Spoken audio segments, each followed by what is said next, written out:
মহব্বতে আল্লাহর স্মরণ করে, আমার আল্লাহকে ভালোবেসে, আমার আল্লাহকে স্মরণ করে আসুন। আমার নবী হাদিস শরীফের মধ্যে যেই জিকিরটাকে উত্তম বলেছেন, যে জিকিরটাকে সর্বোত্তম বলেছেন, লা ইলাহা ইল্লাল্লাহ, আমরা সেই আল্লাহ পাকের নফিসবাদের জিকির করি, লা ইলাহা ইল্লাল্লাহ, বলি লা ইলাহা ইল্লাল্লাহ, লা ইলাহা ইল্লাল্লাহ, লা ইলাহা লাহু লা ইলাহা ইল্লাল্লাহ, লা ইলাহা। এই জীবনের গুনাহ খাতা, এই জীবনের গুনাহ খাতা মাফ করে দাও ওগো আল্লাহ, লা ইলাহা ইল্লাল্লাহ, লা ইলাহা আল্লাহু লা ইলাহা ইল্লাল্লাহ, লা ইলাহা, লা ইলাহা ইল্লাল্লাহ, লা ইলাহা ইল্লাল্লাহ, লা ইলাহা ইল্লাল্লাহ, লা ইলাহা ইল্লাল্লাহ, লা ইলাহা। পাপে তাপে চলতে চলতে, পাপে তাপে চলতে চলতে অন্তর হইল রে কালা, লা ইলাহা ইল্লাল্লাহ, লা ইলাহা লাল্লাহু, লা ইলাহা ইল্লাল্লাহ, লা ইলাহা ইল্লাল্লাহ, পড়ি লা ইলাহা আল্লাহু, লা ইলাহা। বহু দূরে মদিনা, আমরা কেমনে যাব জানি না, আল্লাহ বহু দূরে মদিনা, আমরা কেমনে যাব জানি না।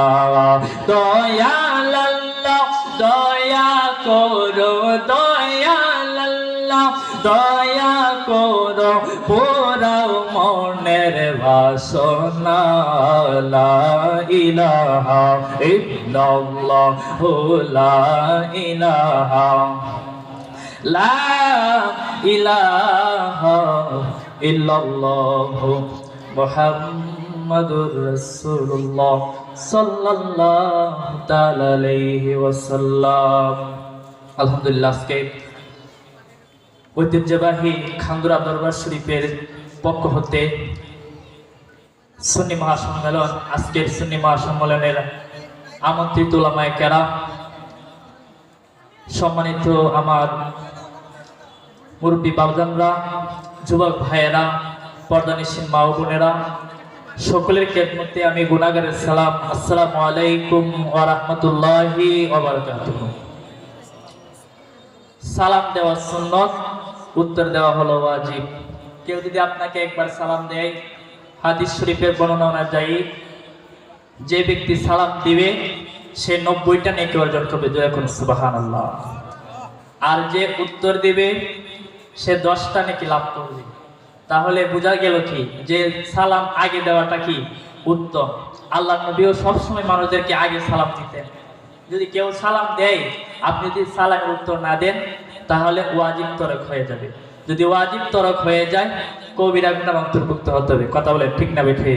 তবে বর্ণনাতে পাওয়া যায় যে যদি এখানে যারা রয়েছেন তাদের মধ্যে যদি কেউ উত্তর দিয়ে দেয়, সবার পক্ষ থেকে উত্তর দেওয়ার আদায় হয়ে যাবে, উত্তরটা আদায় হয়ে যাবে। তারপরেও যদি আপনাকে কেউ সালাম দেয়, আপনি সালামের উত্তর দিবেন। আমার বাবারা, স্টেজের মধ্যে অনেক উলামায়ে কেরাম রয়েছেন, এই জন্য আমার আলোচনা অন্যদিকে নিব না, ডাইরেক্ট আলোচনার ভিতরে ঢুকে পড়ব। অল্প সময়ের মধ্যে আপনাদেরকে কিছু শোনানোর চেষ্টা করবো, ইনশাআল্লাহ। আল্লাহ যেন তৌফিক দান করেন, সকলে বলেন আমিন। মদিনাওয়ালা যেন নেক নজর দান করে, সকলে বলেন আমিন। আমার বাবারা, আজকের এই মাহফিলটা ওলিয়া উলিয়ার মাহফিল, ঠিক কিনা? খান্দুরার দরবার শরীফের আওলাদ রাসূল পীরে কামেল সৈয়দ রেজাউল কামাল ওয়াসিম সাহেব আজকের এই মাহফিল সাজাইছে। বন্ধুরে, এই রেজাউল কামাল ওয়াসিম সাহেব হলেন আওলাদ রাসূল। কথা বলেন ঠিক না বেঠে? উনি আমার নাসিরউদ্দিন সিপাহসালাহ রাদিয়াল্লাহু তাআলা নূর বংশের মানুষ। চিৎকার দিয়ে বলেন আলহামদুলিল্লাহ। এ আমার বাবারা, গভীর মনোযোগ। এই রেজাউল কামাল ওয়াসিম সাহেব আমার আব্দুল কাদের জিলানী রাদিয়াল্লাহু তাআলা নূর বংশের মানুষ। তিনি হাসানি এবং হুসাইনি। জোরে জোরে বলেন আল্লাহু আকবার। এ আমার বাবারা রে, হযরত আব্দুল কাদের জিলানী আল গিলানী রাদিয়াল্লাহু তাআলা আনহু কেমন মাপের ওলি ছিলেন? যিনি ছিলেন মাদার জাত ওলি। চিৎকার দিয়ে বলেন আল্লাহু আকবার। এ আমার বাবারা, আল্লাহ পাক রব্বুল আলামিন রূহুর জগতে তিন শ্রেণীর মানুষদেরকে একত্রিত করলেন। একটা হলো নবী রাসূলের দল, আরেকটা হলো আউলিয়া উলিয়ার দল, আরেকটা হলো সাধারণ মানুষের দল। দেখা যায় কিতাবের মধ্যে পড়লাম অলির দলের একজন মানুষ এই অলির দল সাইরা দিয়া নবীর কাতারে চলে যাচ্ছে। ফেরেশতারা ওনার দুই হাতের মধ্যে টেনে ধরল। দুই হাতের মধ্যে ফেরেশতারা টেনে ধরে রাখছে যাতে নবীর দলে না যায়, কিন্তু ফেরেশতারা ওনায় আটকায়া রাখতে পারে না। বারবার নবীর দলে চলে যায়, বারবার নবীর দলে চলে যায়। আমার বাবারা রে, আমার আল্লাহ ডাক দিয়ে কইও আমার বন্ধু, ও মহিউদ্দিন আব্দুল কাদের জিলানী, ও আব্দুল কাদের জিলানী, তুমি থামো। তোমার বুঝছি তোমার ভিতরে নবুয়ত পাওয়ার মতো সমস্ত যোগ্যতা আছে, নবী হওয়ার মতো সমস্ত যোগ্যতা তোমার মধ্যে আছে, কিন্তু তোমারে আমি নবী বানাবো না, তোমার আমি নবী বানাবো না। কিন্তু সৈনারা করে আব্দুল কাদের, ও আব্দুল কাদের, তোমারে আমি নবী বানাবো না, তোমারে আমার বন্ধু আখির জামানের নবী, যার জন্য আমি সব কিছু বানাইলাম, যার জন্য আব্দুল কাদের তোমারে বানাইলাম, ওই আখির জামানের নবীর উম্মত বানাবো।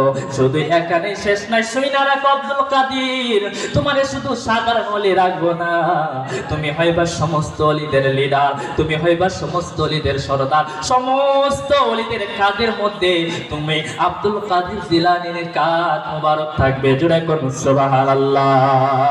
ও গো আমার বড় পীর পীরা নে পীর দস্তগীর, ও গো আমার বড় পীর পীরা নে পীর দস্তগীর, নয়ন জোড়াই তোমার দিদারে, বলেন নয়ন জোড়াই তোমার দিদারে, ও গো আমার বড় পীর পীরা নে পীর দস্তগীর, ও গো আমার বড় পীর পীরা নে পীর দস্তগীর, নয়ন জোড়াই তোমার দিদারে, বলে নয়ন জোড়াই তোমার দিদারে।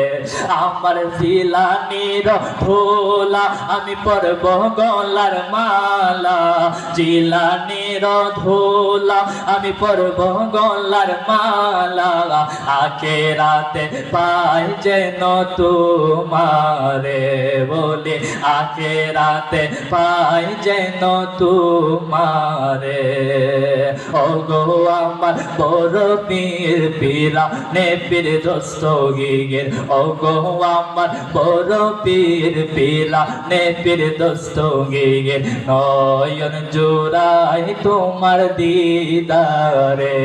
আমার ওয়াসিমের ধোলা আমি পরব গলার মালা, ওয়াসিমের ধোলা আমি পরব গলার মালা, আখেরাতে পাই যেন তোমারে, বলে আখেরাতে পাই যেন তোমারে। জোরে জোরে বলেন আল্লাহু আকবার। এ আমার বাবারা, ও আব্দুল কাদের জিলানী রাদিয়াল্লাহু তাআলার বংশের মানুষ হলো এই রেজাউল কামাল ওয়াসিম সাহেব। আমার বাবারে ওই আব্দুল কাদের জিলানী রাদিয়াল্লাহু তাআলার আব্বা জানের একটা ঘটনা বলবো। হুজুর গাউসে পাক আব্দুল কাদের জিলানী রাদিয়াল্লাহু তাআলার আব্বা জানের নাম হলো আবু সালেহ জঙ্গি মুসা। আবু সালেহ মুসা জঙ্গি, ও আবু সালেহ জঙ্গি মুসা একদিন সফরের মধ্যে গেলেন। সফরের মধ্যে যাওয়ার পরে ওনার যে খাবার ছিল খাবারগুলা ফুরাইয়া গেল। খাবার যখন ফুরাইয়া গেল তিনি নদীর সামনে বসে আছেন, নদীর দিকে তাকায় রইছেন, নদীর দিকে স্রোত যাইতেছেন, সেই স্রোতের দিকে তাকায় রইছেন। আমার বাবার নদীর স্রোতের দিকে হযরত আবু সালেহ মুসা জঙ্গি তাকায় রইছে আর আমার আল্লাহ পাকে জিকির করতেছেন। গফুরুর রহিম নাম তোমার আল্লাহ হো আল্লাহ হো আল্লাহ সামিউ বাসির নাম তোমার আল্লাহ হো আল্লাহ হো আল্লাহ জলিলুল জাব্বার নাম তোমার আল্লাহ হো আল্লাহ হো আল্লাহ। আমার আল্লাহ পাকের জিকির করতেছেন। এমন সময় প্রচন্ড খিদা নিয়ে তিনি আল্লাহ পাকের জিকির করতেছেন। হঠাৎ করে তাকায় দেখে নদীর মধ্যে স্রোত দিয়া একটা সাদা শ্বেত ফল ভেসে যাচ্ছে। যখন হুজুর গাউসে পাকের আব্বা যান এই ফলটা দেখলো, দেরি নাই, সাথে সাথে চলে গেল। এই ফলটাকে হাতের মধ্যে নিল, নেওয়ার সাথে সাথে ফলটা খেয়ে ফেললো। কেউ ফেলার পরে চিন্তায় পড়ে গেল, কার গাছের ফল আমি খাইলাম, কার গাছের ফল আমি খাইলাম, আমি তো অনুমতি নেওয়ার ফলটা খাই নাই। এখন আল্লাহ পাকের কাছে যদি কাল কিয়ামতের ময়দানে সে নালিশ দেয়, আমার কাছে যদি ফলের দাবি করে, আমি আল্লাহর কাছে কি জবাব দিব? আমি তো আল্লাহর কাছে ধরা পড়ে যাব। আমার বাইরা রে, এবার ওই মুসা জঙ্গি রাদিয়াল্লাহু তাআলা চিন্তা করতেছেন, ফল খাইছি তো খাইছি ঠিক আছে, তবে একটা কাজ করতে হবে। এখন আমাকে ওই ফলটা খাইছি যেহেতু মাপ নিতে হবে। জোরে কোন সুবহানাল্লাহ। নদী দিয়া ফল যায়, ফলটা খাইছে, সেটা মাপ নেওয়ার জন্য এবার মুসা জঙ্গি রাদিয়াল্লাহু তাআলা এই নদীর স্রোত যে দিক থেকে আসছিল এই দিকে হাঁটা শুরু করে দিয়েছে। যাইতেছে যাইতেছে যাইতেছে, কিছু দূর যাওয়ার পরে এবার হযরত আব্দুল কাদের জিলানী রাদিয়াল্লাহু তাআলা আব্বা যান দেখলেন একটা ফল বাগান দেখা যায়, সাদা শ্বেত ফলের ফল বাগান। তিনি বুঝতে পারলেন এই ফলের এই বাগান থেকে এই ফলটা গিয়েছে।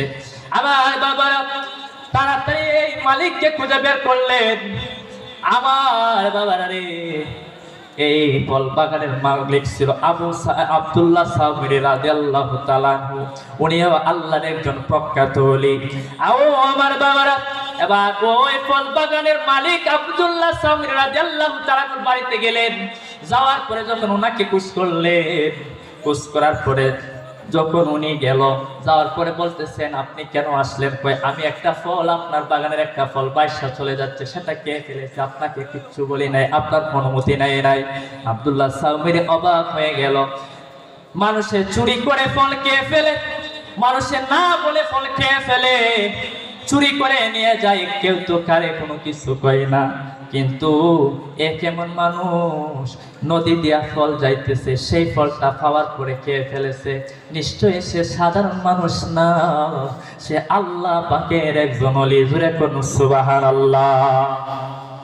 এবার আমার বাবারা আব্দুল্লাহ সামিরি কয় আমি তোমারে মাফ করতে পারি। কেন আসছো? কই আপনার কাছে মাফ নিতে আসছি। কই মাফ করতে পারি, একটা শর্ত আছে। কই কি শর্ত? কই আমার বাড়িতে 12 বছর গোলামি করতে হবে, আমার বাগানে 12 বছর গোলামি করতে হবে, এরপরে আমি বিবেচনা করব তোমারে আমি মাফ করতে পারি কি পারি না। আমার বাবারে আব্দুল্লাহ মুসা জঙ্গি রাদিয়াল্লাহু তাআলা আব্দুল্লাহ সামিরির বাড়িতে কাজ করতে শুরু করে দিলেন। 12 বছর শেষ হয়ে যাচ্ছে, একদিন মাত্র রয়েছে। এবার এবার মুসা জঙ্গি রাদিয়াল্লাহু তাআলা আনহু ডাক দিয়া বলে, ও আব্দুল্লাহ সামরি, উনারে বলতেছেন, হুজুর গো, আপনার বাড়িতে আমি একটা ফল খাওয়ার কারণে 12 বছর ধরে আজকে আছি, আজকে আপনি আমারে মাফ কইরা দেন। আমার আব্দুল্লাহ সামরি ডাক দিয়া কই, ও মুসা জঙ্গি গো, তোমার আমি বলছিলাম 12 বছর আমার কাছে থাকতে হবে। 12 বছর থাকার পরে আমি যদি ইচ্ছা করি, আমার যদি মনে চাই, আমার বলছিলাম বিবেচনা করে দেখব, তাহলে আমি মাফ করব। কিন্তু আব্দুল্লাহ সামরি বলতেছে, ও আবু সালেম মুসা জঙ্গি, তোমারে আরো একটা শর্ত আছে, সেটা যদি পূরণ করো তাহলে আমি তোমারে মাফ করব। জোরে করুন সুবহানাল্লাহ। এবার বলতেছেন, কি শর্ত আপনি আমারে বলেন, সেটাও পালন করব। কই একটা শর্ত। কই কি শর্ত? কই আমার একটা মেয়ে আছে, আমার একটা কন্যা সন্তান আছে, সেই কন্যা সন্তান চোখে দেখে না, সে কথা বলতে পারে না, হাঁটতে পারে না, কানে শুনে না, তাকে তোমার বিবাহ করতে হবে। জোরে বলুন সুবহানাল্লাহ। তাকে তোমার বিবাহ করতে হবে। যুবক বয়স, এইরকম একটা অফার পাইলো, চিন্তায় পড়ে গেল, কি করব, এখন কি করা যায়। এই ফল খাওয়ার কারণে মাপ নেওয়ার জন্য আব্দুল্লাহ সামরি রাদিয়াল্লাহু তাআলা প্রস্তাব শুনে এবার মুসা জঙ্গি রাদিয়াল্লাহু তাআলা কিছুক্ষণ চিন্তা কইরা কই, যদিও উনার মেয়ে বোবা কানা হয়, যদিও উনার মেয়ে হাঁটতে পারে না, ল্যাংড়া হয়, তারপরে ওনার মেয়েকে মাফ করব। যদি উনি আমার এই ফলটার কারণে মাফ কইরা দেয়, তাহলে আল্লাহর দরবার থেকে আমি রেহাই পেয়ে যাব। জোরে কোন সুবহানাল্লাহ। এ আমার বাবারা, এবার বলতেছেন, হুজুর আপনার কথায় আমি রাজি হয়ে গেলাম, আপনার কথায় আমি রাজি হয়ে গেলাম, আমি আপনার মেয়েকে বিবাহ করব। ওনাদের বিবাহ সংগঠিত হওয়ার পরে মুসা জঙ্গি রাদিয়াল্লাহু তাআলা হুজুর গাউসে পাক আব্দুল কাদের জিলানীর আব্বাজান বাসর করে ঢুকলেন। দুইটা দেখে একজন সুন্দর মহিলা বসে আছে। এই মহিলা দাঁড়ায়া কয়, আসসালামু আলাইকুম ওয়া রাহমাতুল্লাহ। জোরে কোন সুবহানাল্লাহ। সুন্দর একটা সুন্দরী যুবতী দেখা যায়, তিনি দাঁড়ায় বলতেছে, আসসালামু আলাইকুম ওয়া রাহমাতুল্লাহ। মুসা জঙ্গি রাদিয়াল্লাহু তাআলা চিন্তায় পড়ে গেলেন, হায় হায়, এটা কি হলো? আমার শ্বশুর বলল আমার স্ত্রী তিনি তো বোবা, তিনি তো কানে শুনে না, চোখে দেখতে পারে না, হাঁটতে পারে না, কিন্তু এখানে দেখা যায় সে দাঁড়ায় আছে, আবার আমারে সালাম দিচ্ছে, আমারে দেখতে পাচ্ছে, নিশ্চয়ই সে আমার স্ত্রী না, তিনি ঘর থেকে বের হয়ে যাচ্ছে। এমন সময় আব্দুল্লাহ সামরি রাদিয়াল্লাহু তাআলা আনহু ওনার ডান হাত ধরলেন, ডান হাত ধইরা নিয়ে গেলেন, চৌকির উপরে বসাইলেন, বসায় বলতেছেন, তুমি কোথায় যাচ্ছ? কই, হুজুর আপনি যেই রকম বর্ণনা দিয়েছিলেন তিনি তো সেই রকম মেয়ে না, তিনি তো সেই রকম মেয়ে না। এই কথা শোনার পরে আব্দুল্লাহ সামরি ডাক দিয়া কয়, শোনো, কেন তোমার আমি এই কথা বললাম? আমার মেয়ে বোবা, শুইনা রাখো, আমার মেয়ে কোনোদিন পরপুরুষের সাথে কোনোদিন কথা বলে নাই। কেন বললাম? আমার মেয়ে কানে শুনে না, আমার মেয়ে কোনোদিন অন্য পরপুরুষের, যাদের সঙ্গে বিবাহ আল্লাহ হারাম করে দিয়েছেন, যে 14 জনের সঙ্গে, এই 14 জনের সঙ্গে কোনোদিন কারো কথা তিনি শুনে নাই। কেন বললাম আমার মেয়ে ল্যাংড়া? আমার মেয়েকে কেন আমি বললাম হাঁটতে পারে না? একটা মাত্র কারণ, আমার মেয়ে কোনোদিন আজ পর্যন্ত ঘরের বাহিরে কোনো জায়গার মধ্যে যায় নাই। এই আমার বাবারা রে, এরপরে বলতেছেন, শুনো, কেন বললাম আমার মেয়ে চোখে দেখে না? একটা মাত্র কারণ, আমার মেয়ে কোনোদিন পরপুরুষের চেহারা দেখে নাই। জোরে কোন সুবহানাল্লাহ। কিন্তু আমার দেশের মা বোনেরা এখন বাজারে যায়, আমার দেশের মা বোনেরা পর্দার কোনো খেয়াল নাই, ঠিক কিনা বলেন? এ আমার বাবারা, ও আমার বাবারা, হয়তো মা বোনেরা রাগ করতে পারে, কিচ্ছু করার নাই, কথা বলেন ঠিক না ঠিক? আমার আল্লাহ পর্দা করার ফরজ করে দিয়েছেন, পর্দা অবশ্যই করতে হবে। নেক্সট সন্তান যদি হাসিল করতে হয়, তাহলে অবশ্যই পর্দা করতে হবে, কথা বলেন ঠিক না ঠিক? অনেকে আমাদের কাছে বলে যে হুজুর আমার ছেলেটা আমার কথা শুনে না, আমার ছেলেটা আমার কথা শুনে না, আমার ভাত দেয় না, কেমনে বাদ দিব? আপনি যে ছেলের হক আদায় করেন নাই, আপনি যখন আপনার সন্তান পায়ের পেটের মধ্যে ছিল, আপনার সন্তান যখন আপনার গর্ভে ছিল, আপনি দেখেন ইন্ডিয়ার সিরিয়াল দেখেন, আপনার সন্তান যখন পেটের মধ্যে ছিল আপনি কোরআন তেলাওয়াত বাদ দিয়া বিভিন্ন গান শুনেন, তাহলে কেমনে আল্লাহ আল্লাহ হবে? কথা বলেন ঠিক না ঠিক? সেই জন্য অনুরোধ থাকবে মা বোনরা, আপনারা যখন আপনার সন্তান গর্ভে থাকে সেই অবস্থায় আল্লাহকে বেশি বেশি ডাকবেন, কোরআন তেলাওয়াত করবেন। এই জন্য হুজুর গাউসে পাকের আম্মাজান যখন কোরআন তেলাওয়াত করতো, হুজুর গাউসে পাকের আম্মাজান রাদিয়াল্লাহু তাআলা আনহু, হুজুর গাউসে পাকের আম্মাজান মা ফাতেমা রাদিয়াল্লাহু তাআলা আনহা যখন কোরআন তেলাওয়াত করতেন, ওই কোরআন তেলাওয়াত হুজুর গাউসে পাকের আম্মাজানের সন্তান হুজুর গাউসে পাক গর্ভে থেকে শুনতে শুনতে হুজুর গাউসে পাক 18 পারা কোরআন শরীফ হেফজ করে মায়ের গর্ভ থেকে এসেছেন। জুড়ে করে সুবহানাল্লাহ। 18 পারা মুখস্থ করছে কোথায়? মায়ের পেটে। যখন জিজ্ঞেস করা হলো, হুজুর আপনি কেন এরকম ভাবে 18 পারা কেমনে মুখস্থ করলেন?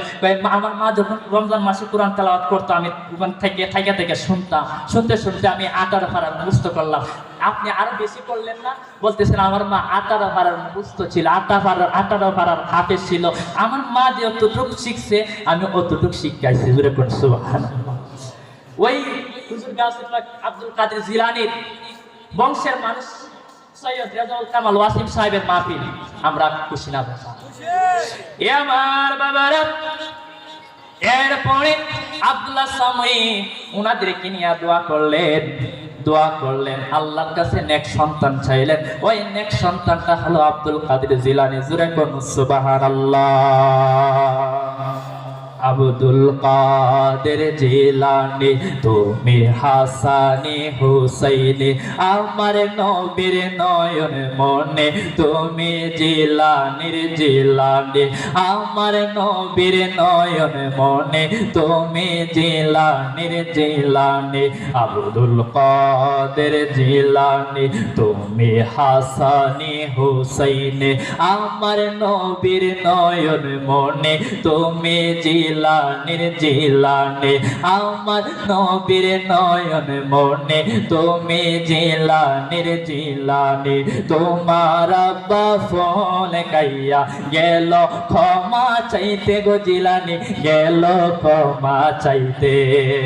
ক্ষমা তোমায় করতে পারে একটা কথা মানলে রে বাবা, একটা কথা মানলে, একটা অন্ধ মেয়ে আমার মুখের জবান নাই কো তাহার, যদি বিবাহ করো তারে তাইলে ক্ষমা করব আমি, যদি বিবাহ করো তারে তাইলে ক্ষমা করব আমি।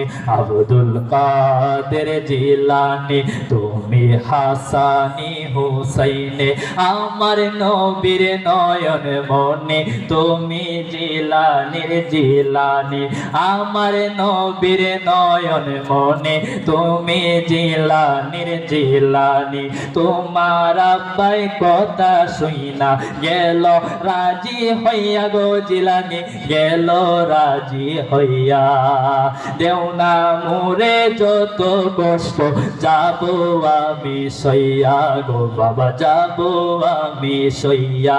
আমার অসুবিধা নাই যদি আল্লাহর দয়া পায়, আমার অসুবিধা নাই যদি আল্লাহর দয়া পায়।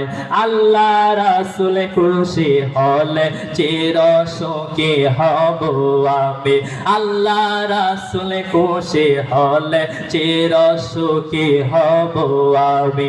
আব্দুল কাদের জিলানী তুমি হাসানি হুসাইনি, আমার নবীর নয়ন মনে তুমি জিলানী, আমার নবীর নয়ন মনে তুমি জিলানী।